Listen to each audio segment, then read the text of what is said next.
Olá, vamos resolver um exercício envolvendo integrais de função de variável complexa.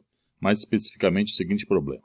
Calcule o valor da integral, dessa integral aqui, ao longo de dois caminhos diferentes, né, o C1 e o C2, onde C1 é o segmento de reta que vai de Z0 igual a 0 a Z1 igual a I, e C2 é o caminho composto pelo segmento de reta de Z0 igual a 0 a Z2 igual a 1, seguido do arco de circunferência de raio unitário e centro na origem, de Z2 igual a 1 a Z1 igual a I ao longo do primeiro quadrante. Então vamos começar ilustrando o que nós queremos. Então, nós temos aqui, queremos calcular a integral desta função aqui, ao longo de dois caminhos diferentes, né? Onde o primeiro caminho é esse aqui, esse segmento de reta que vai do 0 até I, esse é o C1. E o C2 é a composição aqui de dois caminhos, né? A concatenação, né, de dois caminhos. Esse C2' com esse C2 duas linhas. O C2', então, é o segmento de reta de 0 até 1, e depois esse outro aqui é o arco de circunferência, raio unitário, centro na origem, de Z2 igual a 1 até Z2 igual a 1 até Z1 igual a I, no primeiro quadrante. Então é esse, não é aquele outro complementar pelo outro lado, não, é esse aqui, né? Tá? Então, ao longo do primeiro quadrante. Então, a composição, né, dos dois, a concatenação desses caminhos é o caminho C2, né? Bom, a primeira coisa para resolver esse problema, como a gente já viu em um outro exercício, é fazer a parametrização desses caminhos, né? Então, a parametrização desses caminhos aqui é uma coisa, não envolve muita dificuldade, né?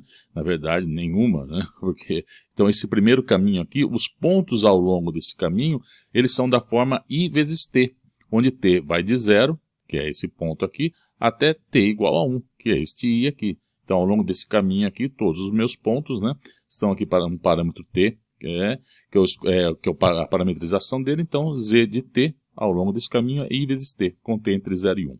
Bom, o C2', esse aqui, é da mesma forma que esse aqui, a mesma coisa, né? Só que sem o I. Então, o Z de T é o próprio T para T entre 0 e 1. Então, essa reta aqui.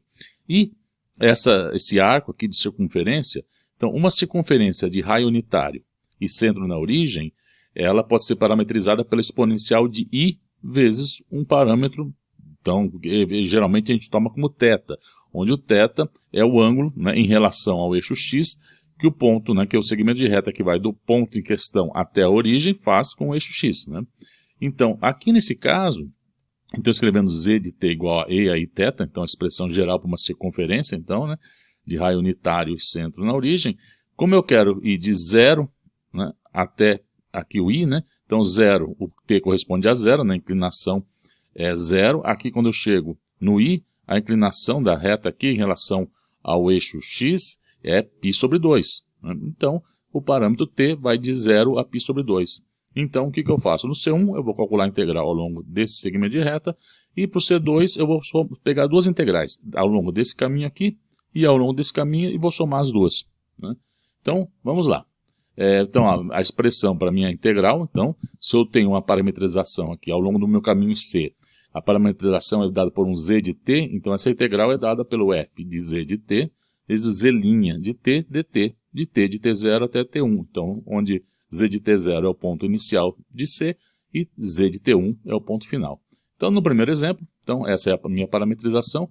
Então, a função em questão é o módulo, né, de Z, é essa função que eu estou querendo integrar. Então, se Z é I de T, o módulo de Z de T é o módulo de I de T. Aí depois vem aqui, vem Z'. Ora, se Z de T é IT, Z' é I. É esse I que está aqui. E depois meu dt. Bom, então agora esse I aqui eu estou tirando para fora da minha integral. Esse I que está aqui dentro, o módulo de I vezes T é o módulo de I vezes o módulo de T. O módulo de I é 1, então sobra apenas o módulo de T. Mas entre 0 e 1, o módulo de T é o próprio T. Ele é positivo, então é o próprio T. Então é isso que está aqui. Bom, agora aqui é uma integração simples, né? E o resultado dá I sobre 2. Para o outro caso, então vamos fazer a integração aqui, vamos usar as diferentes parametrizações, né? Então, ao longo do caminho C2', eu vou usar essa parametrização, e do C2, duas linhas, esta aqui. Então, ao longo desse primeiro caminho, mesma coisa, o módulo de Z está aqui. Então, nesse caso, ó, onde está o módulo de Z vem T, então módulo de T. Agora vem Z'. Ó, se Z de T é T, Z' agora é 1. Isso que está aqui. dt. Bom, integração é simples, né? Então aqui é simplesmente meio o resultado. E para o caminho C2, duas linhas, bom, módulo de Z de t é o módulo da exponencial de I vezes t. Z', quem que é Z' para Z de t igual ao exponencial de IT? Bom, fica a derivada disso aqui em relação a t é I exponencial de IT. É o que está aqui, vezes dt. E aqui, o módulo da exponencial e a I vezes alguma coisa real, o módulo da exponencial é 1. Já vimos isso várias vezes. Então, isso aqui é 1. Este I que está aqui, ele veio para fora da minha integral e sobra apenas a integral dessa exponencial aqui, que é o que está aqui.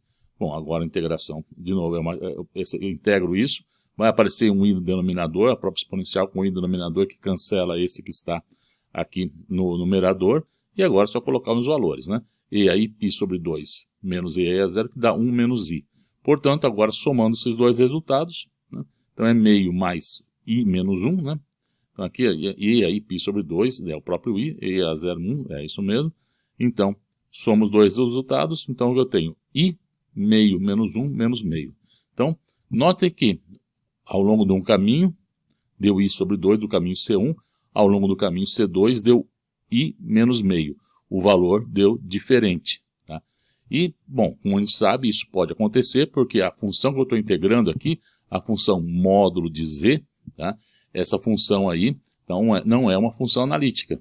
Né? Então, a gente sabe que isso pode acontecer em casos como esse, né? Quando eu faço integração ao longo de diferentes caminhos. Pois bem, é isso.